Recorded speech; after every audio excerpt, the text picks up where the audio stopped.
이 거룩한 주일에 하나님께서 우리에게 허락하신 말씀은 사도행전 9장 32절에서 43절 말씀입니다.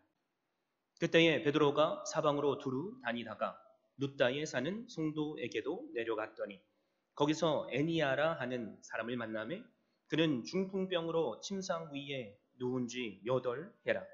베드로가 이르되 애니아야, 예수 그리스도께서 너를 낫게 하시니 일어나 내 자리를 정돈하라 한데 곧 일어나니 룻다와 사론에 사는 사람들이 다 그를 보고 주께로 돌아오니라. 요바에 다비다라 하는 여제자가 있으니 그 이름을 번역하면 도르가라. 선행과 구제하는 일이 심히 많더니 그때 병들어 죽음에 시체를 씻어 다락에 누이니라. 룻다가 요바에서 가까운지라. 제자들이 베드로가 거기 있음을 듣고 두 사람을 보내어 지체 말고 와달라고 간청하여 베드로가 일어나 그들과 함께 가서 이름에 그들이 데리고 다락방에 올라가니 모든 가부가 베드로 곁에 서서 울며 도르가와 그들과 함께 있을 때에 지은 속옷과 겉옷을 다 내보이거늘 베드로가 사람을 다 내보내고 무릎을 꿇고 기도하고 돌이켜 시체를 향하여 이르되 다비다야 일어나라 하니 그가 눈을 떠 베드로를 보고 일어나 앉는지라. 베드로가 손을 내밀어 일으키고 성도들과 과부들을 불러들여 그가 살아난 것을 보이니 온 욥바 사람이 알고 많은 사람이 주를 믿더라. 베드로가 욥바에 여러 날 있어 시몬이라 하는 무두장이의 집에서 머무니라. 아멘.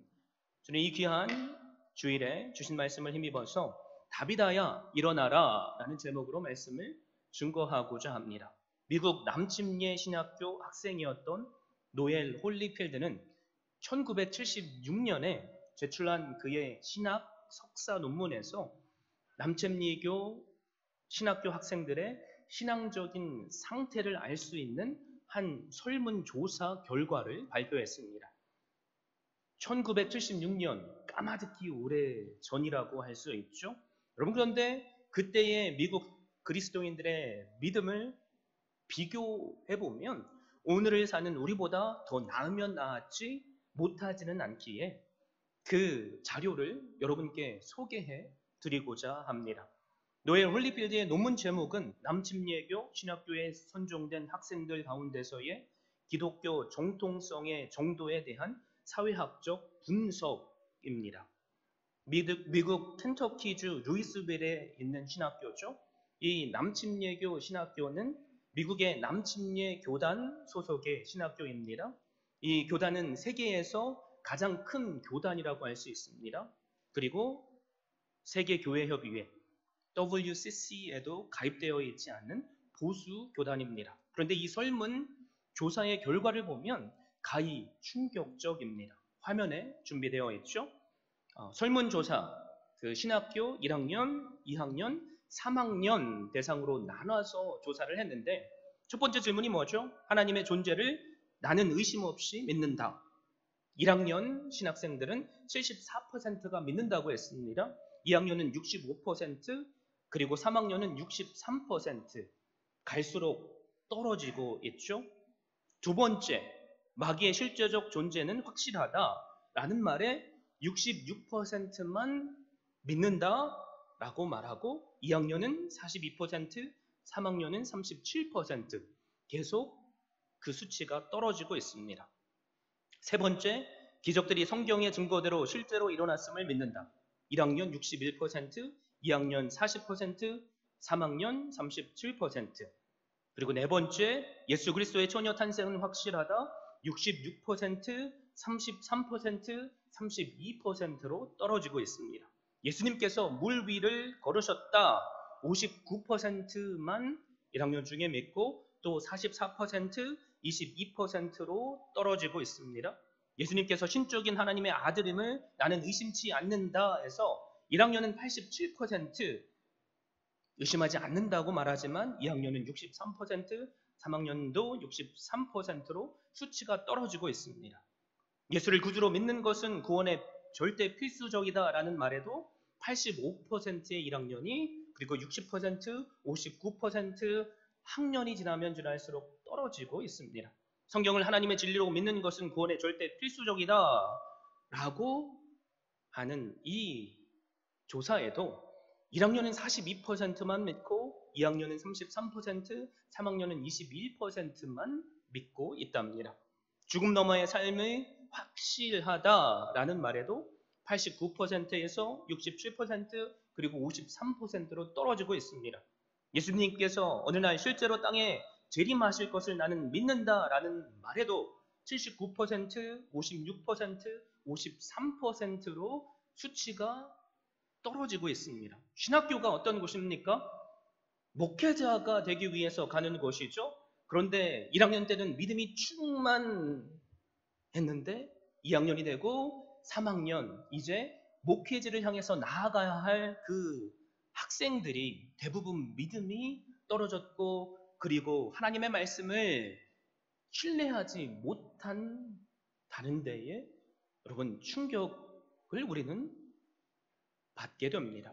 신학생들이 이 정도라면 여기 계신 여러분들, 아니 우리 평범한 그리스도인들은 어떻겠습니까? 나는 그럼에도 불구하고 이 질문들의 모든 것을 확실히 100% 믿습니다 라고 자신 있게 말할 수 있는 분 우리 교회는 많을 줄 믿습니다. 그러나 혹시 우리 가운데 의심이 있다면, 믿지 못하는 분들이 있다면 이 시간 오늘 주신 말씀을 통해서 우리가 그 믿음을 다시 붙잡게 되기를 바랍니다. 오늘 주신 말씀을 보십시오. 베드로가 행한 두 가지의 놀라운 기적이 소개되고 있습니다. 하나는 루다에 사는 8년 동안이나 중풍으로 누워있는 애니아라는 사람을 일으킨 사건입니다. 또 다른 하나는 실제로 죽은 다비다라는 여인을 살린 사건입니다. 애니아는 8년 동안 중풍병으로 고생했답니다. 그러니까 이 애니아는 숨은 붙어 있으나 사실 죽은 것과 마찬가지입니다. 다비다는 실제로 죽은 인생입니다. 그런데 둘 다 베드로에 의해서 고침받고 또 살아났습니다. 한 사람은 침대에서 일어났죠. 또 다른 한 사람은 죽은 자리에서 일어났습니다.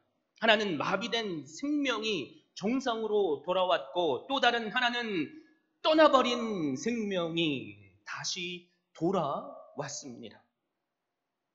애니아에 대해서 성경은 어떤 사람인지 침묵하고 있습니다. 그러기에 우리는 이 사람이 선행을 했는지 그리고 어떻게 살았는지 알 길이 없습니다.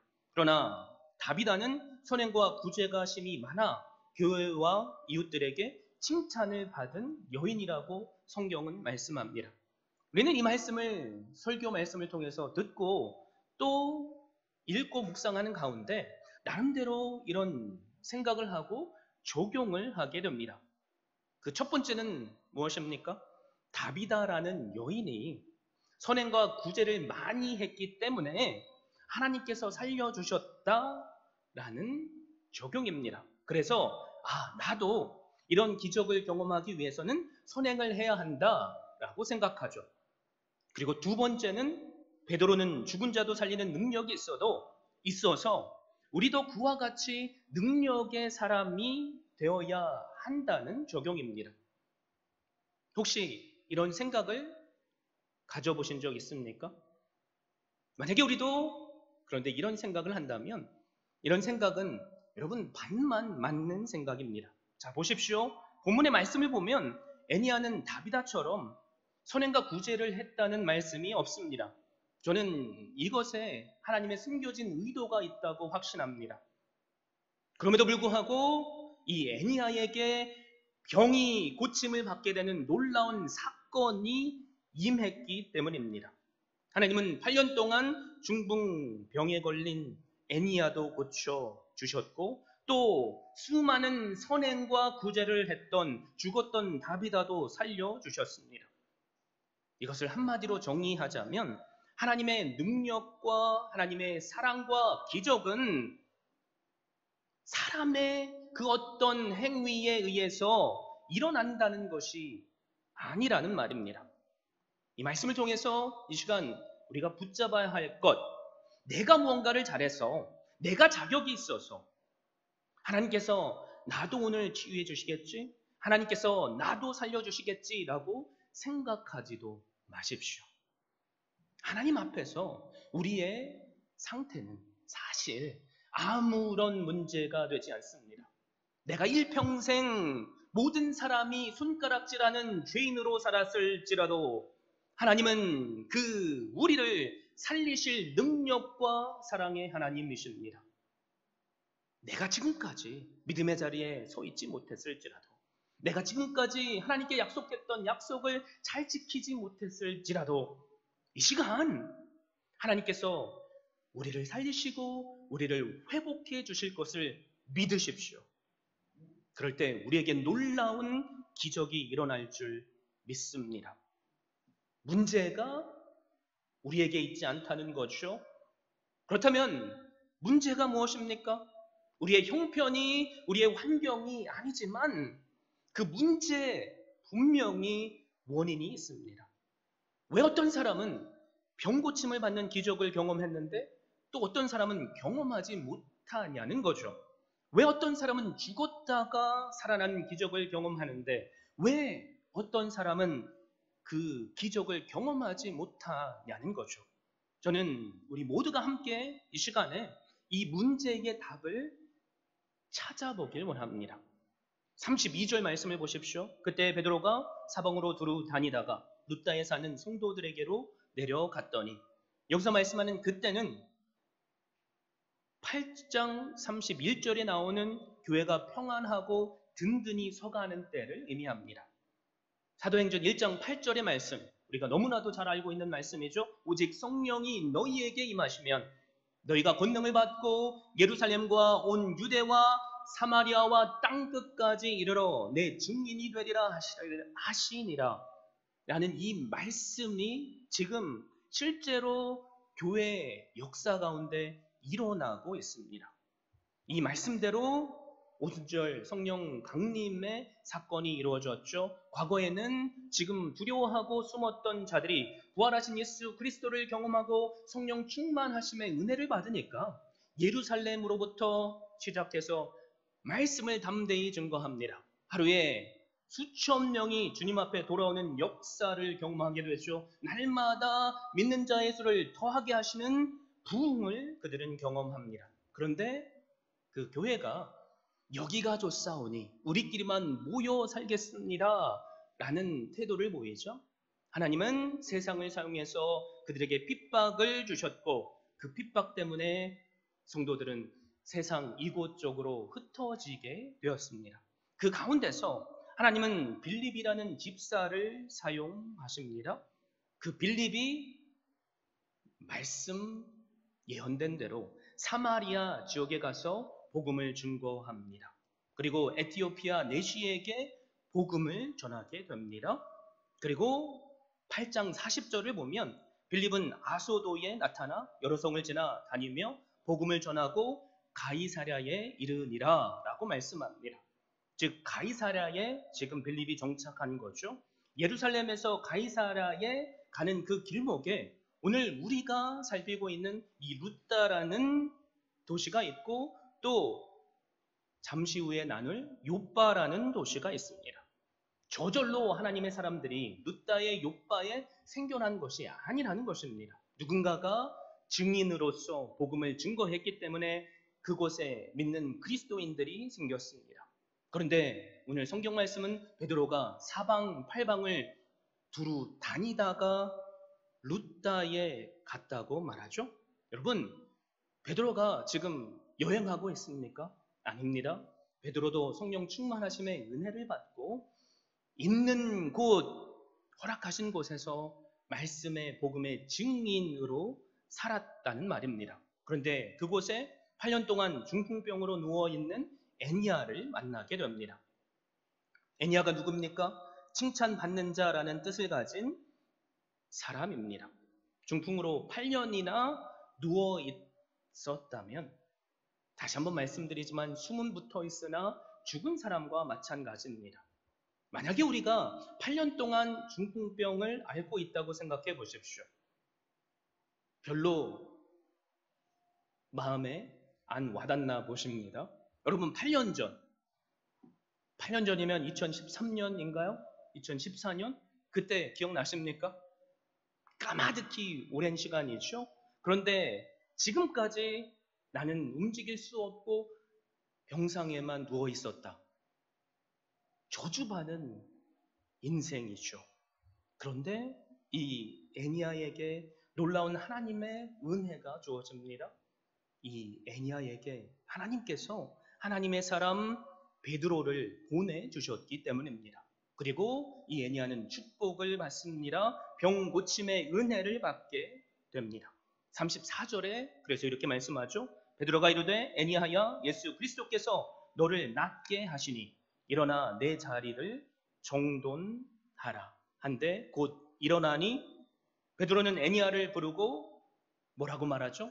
예수 그리스도께서 너를 낫게 하신다라고 선포합니다. 여러분, 낫게 하실 줄도 몰라.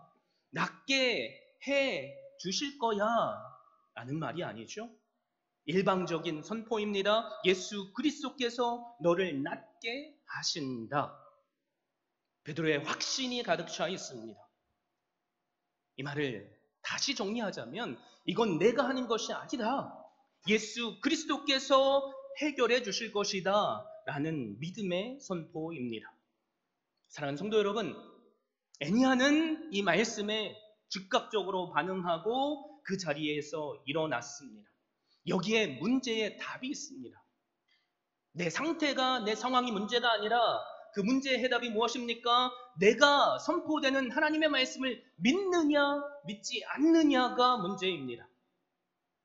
지금 이 시간에도 하나님은 주님의 종을 사용하셔서 여러분 한 분 한 분께 애니아야, 아니 누구야 일어나라 라고 선포하십니다. 우리가 만약에 지금 이 순간 이것을 아멘으로 받을 수 있다면 지금까지 나를 괴롭게 한 고난이 있을지라도 문제가 있을지라도 그 문제는 순간에 해결될 줄 믿습니다. 지금 성령 하나님께서 우리에게 하시는 말씀이 그 음성이 들리십니까? 그렇다면 아멘으로 응답하십시오. 그리고 그 자리에서 일어나십시오. 내 삶을 통해서 역사하시는 그 기적을 누리십시오. 문제가 무엇입니까? 내 죄가 문제가 아니라 내가 지금까지 어떻게 살아왔느냐가 아니라 내가 지금 선포되고 있는 하나님의 말씀을 아멘으로 받느냐, 믿느냐, 믿지 못하는 야에 있습니다. 사랑하는 성도 여러분, 그래서 오늘 이 말씀은 사실 수천 년 전에 살았던 애니아에게 주시는 말씀이 아니라 오늘을 살아가는 우리에게 주시는 말씀입니다. 우리도 내 삶을 돌아보면 문제들이 있죠. 특별히 베드로가 애니아에게 선포하는 말이 무엇입니까? 내 자리를 정돈하라라는 말입니다. 정돈하라라는 말, 무슨 말이죠? 의심의 자리에서 일어나라라는 말일 수 있죠. 그리고 내가 지금까지 하나님의 사람으로 온전히 행할 수 없게 만드는 여러 문제들을 해결하라는 의미가 있습니다. 지금 주님께서 우리에게 비록 내가 중풍병에 걸려 있지는 않지만 내가 영적으로 일어나지 못하는 문제에서 내가 가지고 있는 신체의 그 질병의 문제에서 또 고난의 문제, 관계의 어려움의 문제, 나를 힘들게 하는 그 문제들 앞에서 일어나라고 말씀하십니다. 그리고 그 자리를 정돈하라고 말씀하십니다.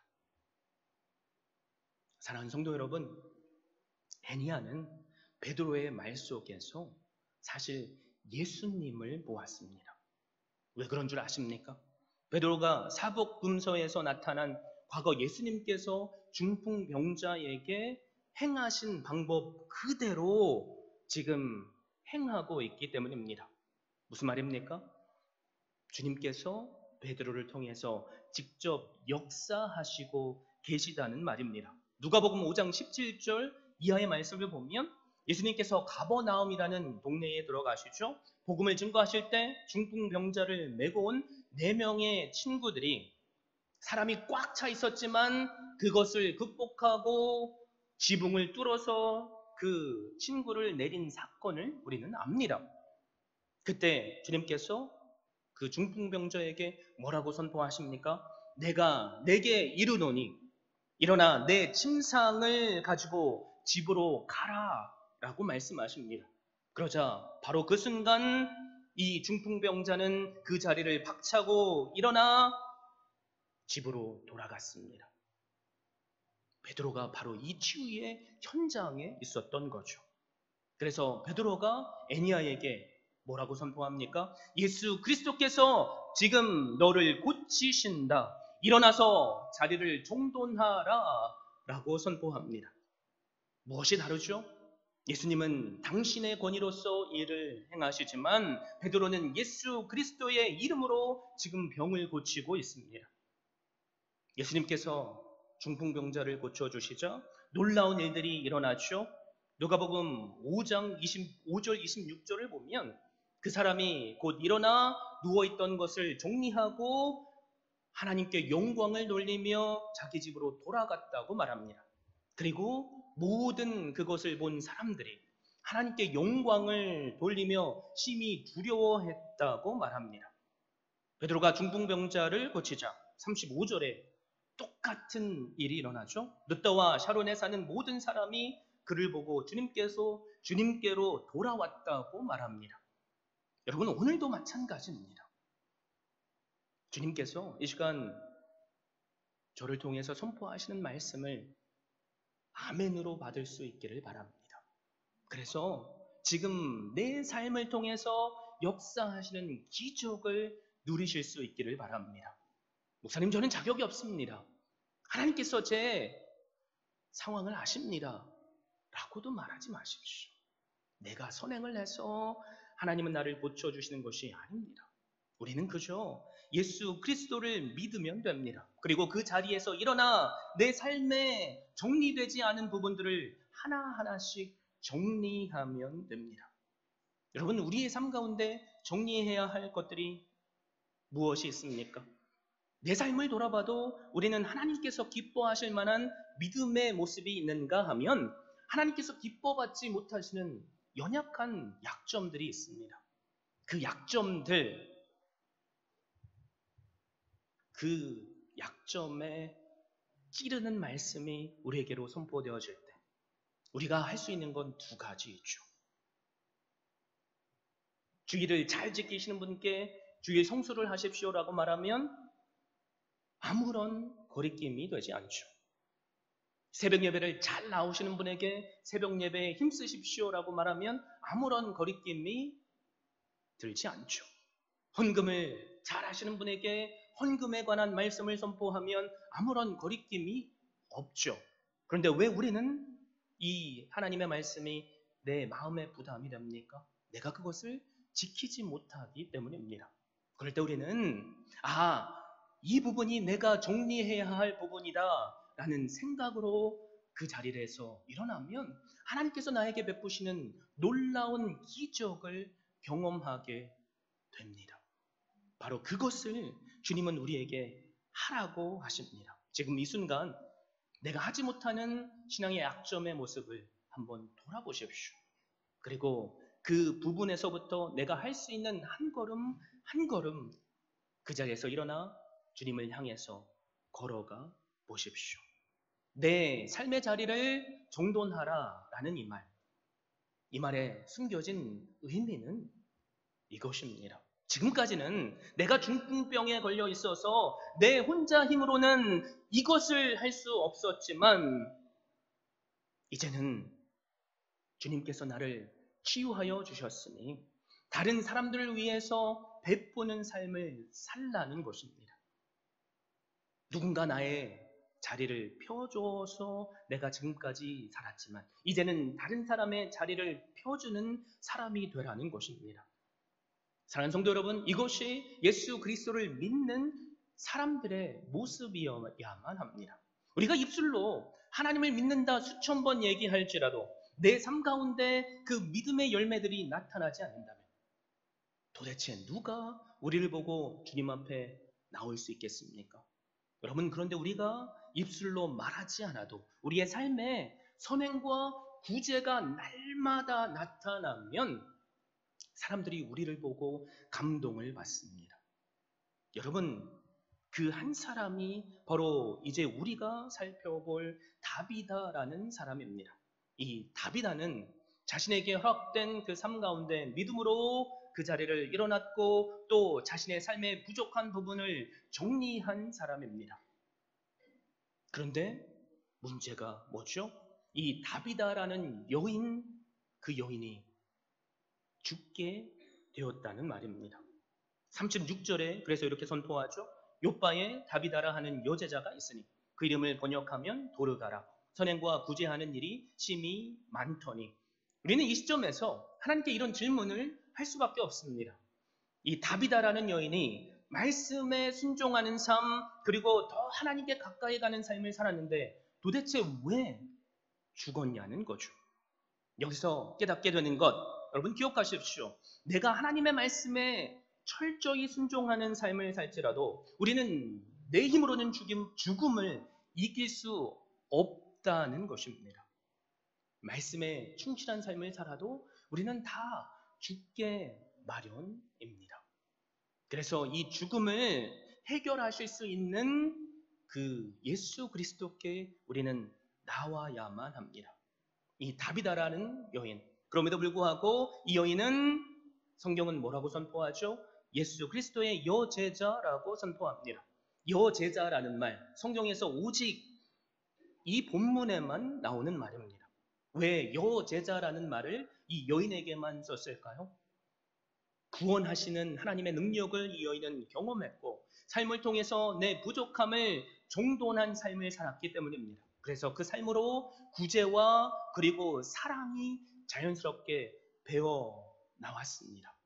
여러분, 우리도 이런 삶을 살 수 있기를 바랍니다. 예수 그리스도를 믿으십니까? 무엇으로 그 믿음을 여러분 증명하시겠습니까?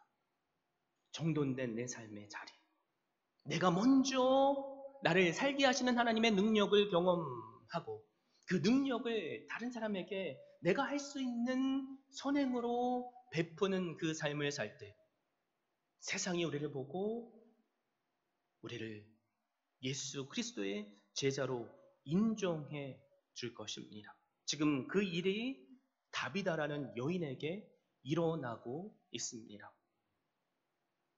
37절 말씀을 보십시오. 그때 병들어 죽음에 시체를 씻어 다락에 누이니라. 이 다비다라는 여제자도 병들어 죽게 되었습니다. 한번 죽는 것은 사람에게 정해진 것이요 그 이후에는 심판이 있다는 말씀처럼 이 여인도 결국에는 죽었다라는 거죠. 여러분, 그런데 우리가 죽은 그 다음에 심판의 자리에 서게 되죠. 가장 두려워할 심판이 무엇입니까? 하나님의 심판대입니다. 그런데 우리의 죽음을 세상도 심판하는 것 아십니까? 어떤 부인이 아파트에서 죽어서 입관을 하고 계단을 내려오다가 벽에 탁 부딪혔는데 기적적으로 살아났답니다. 후에 이 부인이 또 죽게 되었던 거죠. 그리고 똑같이 계단을 통해서 그 관을 들고 사람들이 내려오는데 남편이 그 사람들에게 뭐라고 말한 줄 아십니까? 여러분, 조심하십시오. 지난번처럼 또 부딪혀가지고 네? 그러면 안 돼요. 라고 말했던 거죠. 만약에 우리가 죽는다면 혹시 이런 일이 일어나진 않을지 누가 알겠습니까? 사람의 죽음을 우리는 세 가지로 반응할 수 있죠. 첫 번째, 다비다가 죽었을 때 그 성도들이 반응한 함께 울고 슬퍼하는 애통의 반응입니다. 그리고 두 번째, 죽었어? 뭐 그런가 보지. 무관심이죠. 그리고 마지막 세 번째, 아이고 꽃이다. 잘 죽었네. 만약에 저도 말씀을 준비하는데 많이 찔렸지만 제가 죽는다면 제 장례식에 와서 애통하며 함께 울어줄 사람이 있을까? 여기에 계신 분들이 분명히 그렇게 해주시겠지만 별로 자신이 없었습니다. 여러분들은 어떠십니까? 내 자신을 돌아보십시오. 그리고 삶으로 내가 하나님을 믿는 그 믿음을 보여줄 수 있기를 바랍니다. 여러분, 제가 분명히 말씀드렸죠. 내 선행이 나를 살리는 것이 아니다. 그런데 놀라운 기적이 일어납니다. 이 다비다라는 여인이 삶으로 선행과 구제의 삶을 보이니까 그 죽음을 보고 안타까워하는 과부들이 놀라운 믿음의 행동을 하고 있습니다. 자, 보십시오. 똑같이 애니아는 살아있는데 일어나라라는 말을 들었을 때 믿음으로 일어나서 그 기적을 경험했죠. 그런데 다비다는 죽었습니다. 믿음으로 반응할 수 없습니다. 그럼에도 불구하고 하나님은 다비다의 죽음을 애통해하는 과부들을 통해서 무엇이죠? 그들의 믿음을 통해서 이 다비다를 살려주십니다. 상상해 보십시오. 우리는 누군가가 병들어 죽기 직전에 있을 때 눈물로 하나님께 매달리고 기도하죠. 그 대상이 내 가족이든 성도든 우리는 하나님께 매달립니다. 그런데 누군가 딱 죽었다. 그럴 때 우리의 당연한 반응이 뭐죠? 이제는 끝! 뒤도 돌아보지도 않고 그 기도를 멈추죠. 여러분, 그런데 다비다에게 은혜를 받은 여인들 포기하지 않고 하나님께 매달립니다. 유대인들은 보통 사람이 죽으면 하루를 넘기지 않습니다. 날씨가 더운 곳에서 시체가 빨리 부패하기 때문입니다. 그래서 사도행전 5장에 보면 아나니아와 삽비라가 죽었을 때 바로 그날에 장사를 하죠. 그런데 오늘 주신 말씀을 보니까 그 다비다와 함께 공동체를 섬기는 성도들이 이상한 행동을 합니다. 다비다를 씻고 그 시신을 다락방에 뉘었습니다. 그리고 나서 베드로가 근처 동네에 있다는 말을 듣고 두 사람을 보내서 베드로를 모셔옵니다. 여러분, 다락방에 누였다. 우리가 지난주에 살펴본 수넴 여인의 믿음을 생각나게 하죠. 여러분, 이 다락방이라는 곳 하나님의 기적이 일어난 곳입니다.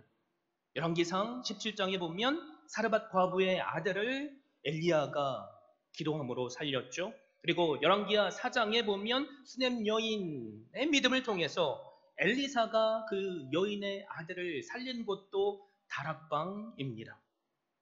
다비다의 그 죽음, 그리고 성도들이 그 다비다를 다락방에 놓인 것, 여러분, 우연이 아니라는 말이죠. 지금 성경은 말은 하고 있지는 않지만 그 성도들이 하나님께서 죽은 다비다도 살려주실 수 있다는 믿음을 가졌습니다. 그리고 과거 엘리야와 엘리사를 통해서 그 과부의 아들, 한 여인의 아들을 살려주신 것처럼 하나님의 사람 베드로를 통해서 이 여인도 살려주실 수 있다는 믿음을 가졌습니다. 기억하십시오. 내 상황이 아니라, 내 문제가 아니라 믿음이 우리로 하여금 기적을 경험하게 만듭니다. 그래서 두 명을 사신으로 보내서 베드로를 초청해 왔죠. 그리고 39절을 보십시오. 베드로가 일어나 그들과 함께 가서 이르매 그들이 데리고 다락방에 올라가니 모든 가부가 베드로 곁에 서서 울며 도로가가 그들과 함께 있을 때에 지은 속옷과 겉옷을 다 내보이거늘. 베드로가 그 자리에 도착하니까 과부들이, 오늘날로 말하자면 소외되고 내 자신의 능력으로 살 수 없는 여인들이 똑같은 반응을 합니다. 겉옷과 속옷을 보여줬다고 했죠. 여러분, 속옷이라고 했는데 지금 우리가 말하는 언더웨어가 아닙니다. 겉에 걸치는 그 외투 같은 것을 겉옷이라고 말하고, 그리고 그 안에 입는 평상복을 속옷이라고 말하기 때문입니다. 근데 이 겉옷은 당시에 재산으로서의 역할을 했고 밤의 추위를 막는 역할을 했습니다. 그런데 이 다비다라는 여인이 과부들에게 속옷과 겉옷을 자기가 쓰던 것을 준 것이 아니라 새로 지어서 만들어 줬다고 했습니다. 그래서 이 여인들은 그 다비다라는 은혜를 끼친 그 여인을 그냥 보낼 수 없었던 거죠. 그리고 믿음으로 하나님께 기도하고 있습니다. 어떻게 하면 이 여인이 다시 살 수 있을까 고민했다는 거죠. 그러자 베드로가 그 자리에 왔고 사람을 다 내보냅니다. 또 무릎을 꿇고 하나님께 기도합니다. 그리고 시체를 가리켜서 이렇게 선포하죠. 다비다야 일어나라. 그러자 놀라운 기적이 일어납니다. 그가 눈을 떠 베드로를 보고 일어나 앉는지라 라고 40절은 말씀합니다. 베드로는 가장 첫 번째 무릎을 꿇고 기도했죠. 이 기도가 무엇을 의미합니까? 내 능력으로는 할 수 없습니다. 이 모든 상황은 하나님께 맡깁니다 라는 믿음의 고백입니다.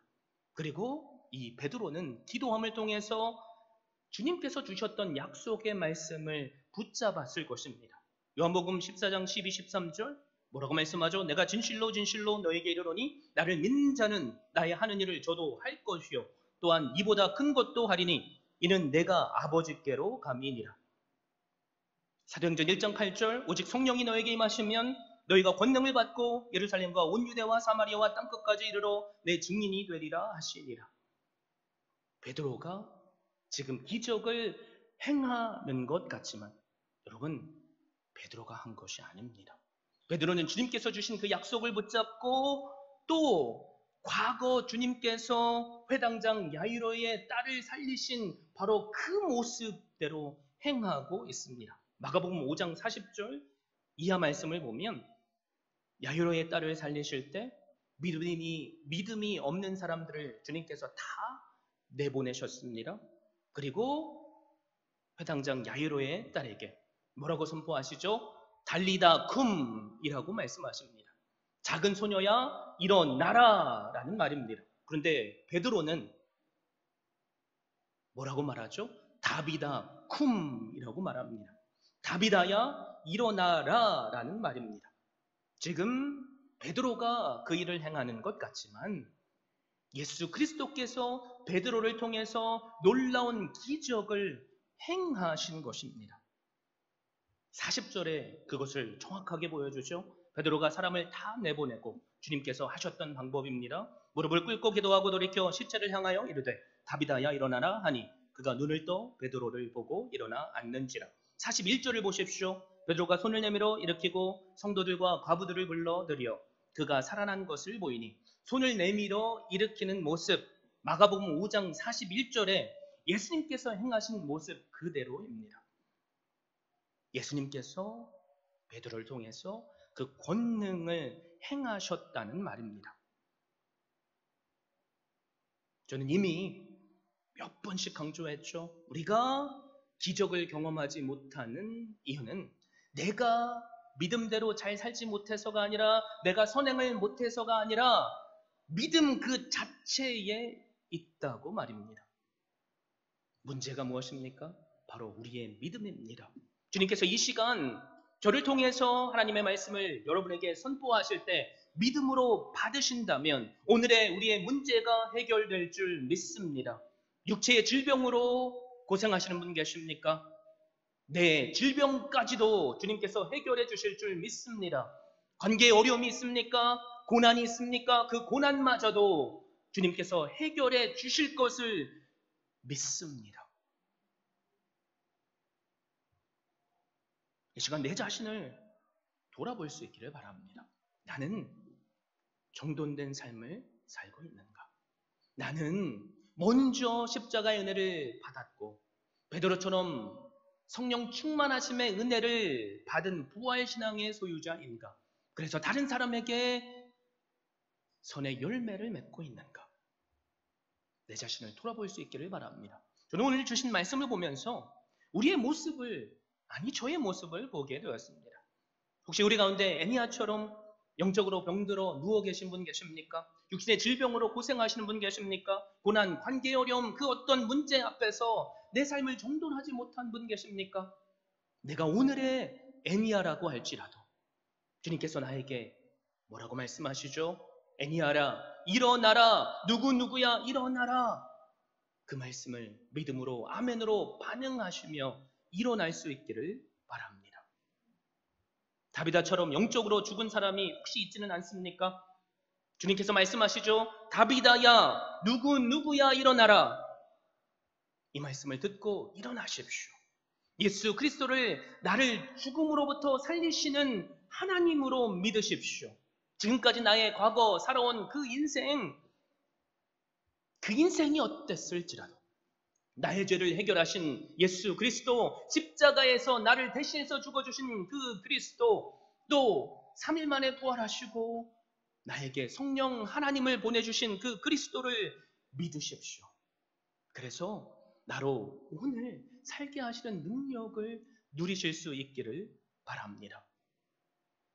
우리 가운데 내 사랑하는 가족을 위해서, 또 친구를 위해서, 이웃을 위해서 다비다가 죽었을 때 함께 애통해하며 기도하는 대상이 있을 것입니다. 나의 모습을 통해서 주님은 죽은 내 가족도, 하나님을 멀리 떠나 있는 그 누구라도 주님 앞에 돌아오게 하실 수 있습니다. 그러므로 눈물로 그 영혼을 품고 기도하십시오.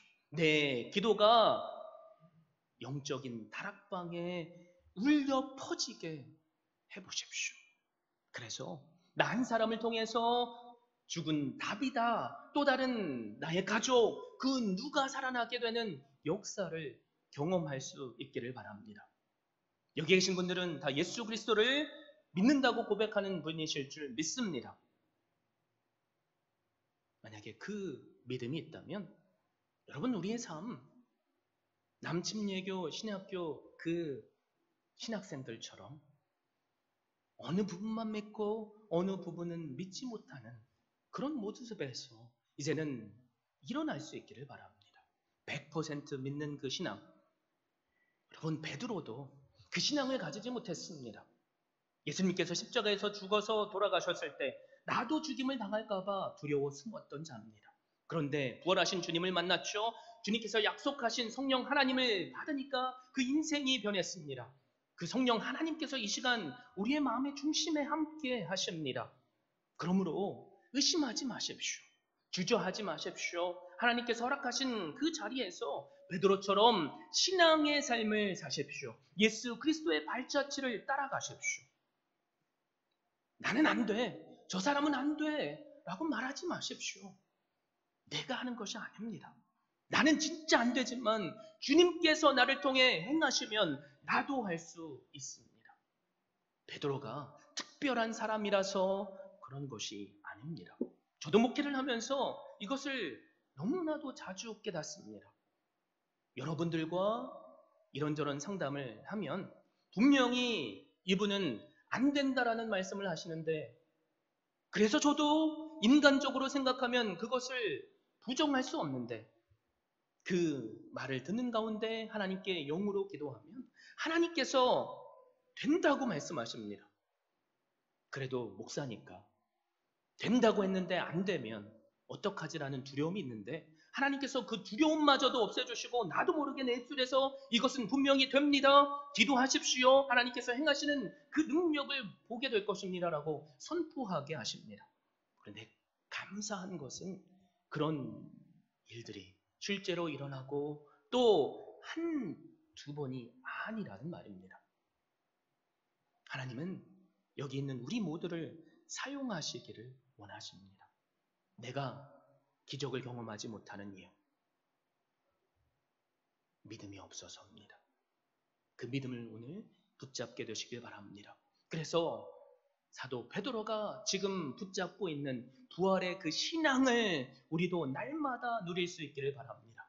내 삶 가운데 기적을 행하시고 나를 통해서 믿지 않는 수많은 자들이 돌아오게 되는 그 능력을 경험하게 되시는 한 분 한 분 되시기를 주님의 이름으로 축원드립니다.